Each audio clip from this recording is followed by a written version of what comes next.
খবর আছে। মাথাটা খারাপ হয়ে গেছে কি রে? কি খারাপ? আরে শোনো, দেখো আমার একটা অনেক দিনের স্বপ্ন ছিল, তুমি তো জানো যে আমার কি স্বপ্ন ছিল। আমার একটা না 4 হুইলার 4 চাকা নেওয়ার স্বপ্ন ছিল, সেটা আজকে পূরণ হতে চলেছে। কেন কি গুপ্তধন দিয়ে চলেছিস? কোনো গুপ্তধন না, সবসময় তুমি এরকম রেগে থাকো কেন বলো তো? আরে তোর কি হচ্ছে? সকাল সকাল মাথা খারাপ হয়ে গেছে নাকি আমি বুঝতে পারছি না। আরে শোনো না, একটা আমি যে অফিস যাই না, রাস্তায় অনেক দিন থেকে গাড়িগুলোকে দেখতাম, অনেক প্রচুর স্বপ্ন যে কবে নিব। আজকে গিয়ে কথা বলতে একটা ওরা আমাকে ডিসকাউন্ট দিয়েছে, ঠিক আছে? এত মানে 1 লাখ টাকায় এত সুন্দর গাড়ি, এত কন্ডিশন ভালো, তুমি বিশ্বাস করতে পারবে না। আলটিমেটলি না আমি সেখানে গিয়ে তার সঙ্গে কথাবার্তা বলে যখন আমার ভালো লাগলো, তখন আমি কিছু টাকা অ্যাডভান্সও দিয়ে এসেছি, যাতে গাড়িটা অন্য লোক নিয়ে যেতে সকাল পারে। সকাল কি তোমার নেশা করে এসছো না কি করছো আমি বুঝতে পারছি না। আরে শোনো শোনা, লাগবে বাকি টাকাটা, সেইটা এক কাজ করো না, তোমার যে গয়না গাড়িটা আমি ব্যাংকে ফেলে দিব, দিলে সেখান থেকে যে টাকা আসবে ওই টাকা দিয়ে পুরো গাড়িটা হয়ে যাবে, আমাদের স্বপ্ন দিলে পূরণ হয়ে যাবে।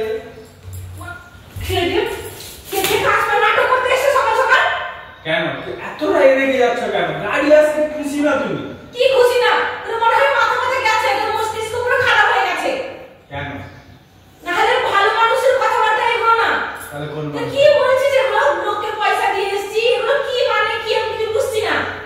তাহলে তোমাকে বুঝিয়ে বলছি শোনো, একটা গাড়ি দেখেছিলাম, পছন্দ হয়েছিল, কম টাকায় দিচ্ছে 1 লাখ টাকায় ভালো গাড়ি, সেইটা আমি কিছু অ্যাডভান্স দিয়ে বুকিং করে এসেছি, আর বাকি টাকা যেটা লাগবে সেটা তোমার গয়নাটা ব্যাংকে রেখে টাকাটা এনে গাড়িটা কিনতে দাও। এটাই হচ্ছে মুদ্রা কথা। দিদি দিয়ে তারপরে কি করবি? গাড়িটা এনে গাড়িতে ধুয়ে জল খাবি?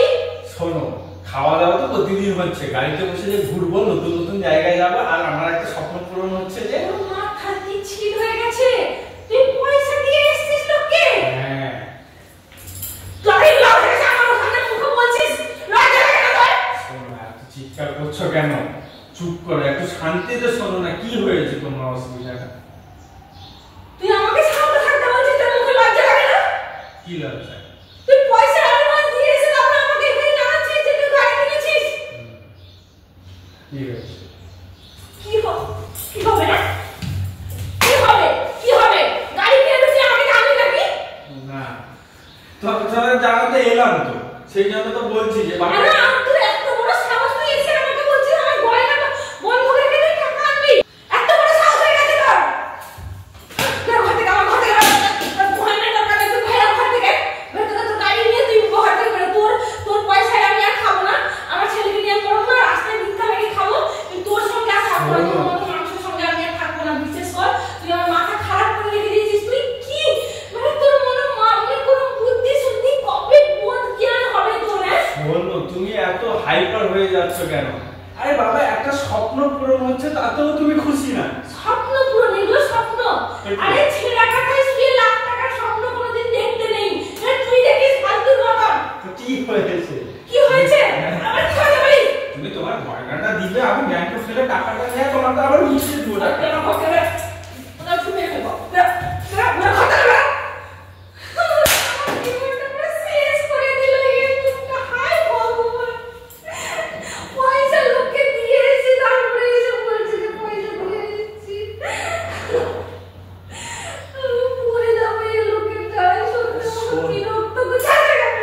আরে শোনো, আরে শোনো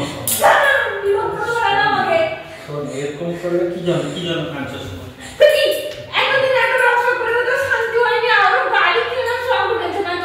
কি গাড়িতে বসে তো সবাই মিলে ঘুরতে যাবো।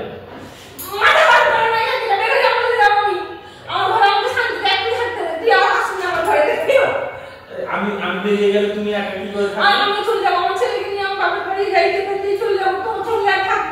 ও গাড়িটা কিনি, গাড়িটাতে বসে তোমার বাপের বাড়ি ছেড়ে দিয়ে আসবো।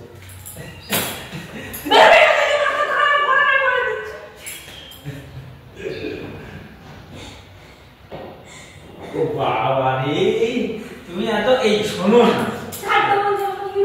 আরে শোনো, দাঁড়াও, তুই কোনোদিন আমাকে ইম্পর্টেন্ট দিস না। তুই ডিসিশন নিয়ে এসেছিস, লোককে পয়সা দিয়ে এসেছিস, তারপরে এসে আমাকে বলছিস না? তোকে লজ্জা লাগে না?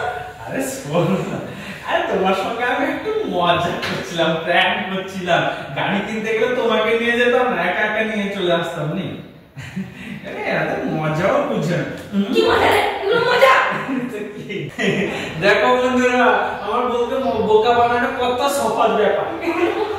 ভালো লাগে না, আচ্ছা আমি ভাবছিলাম তুই বড় চালা আর আমি বোকা না, আচ্ছা বোকা বানিয়ে রাখতে। তোমার বুকের থেকে হাত বেশি চলে, আমি আর থাকবো না।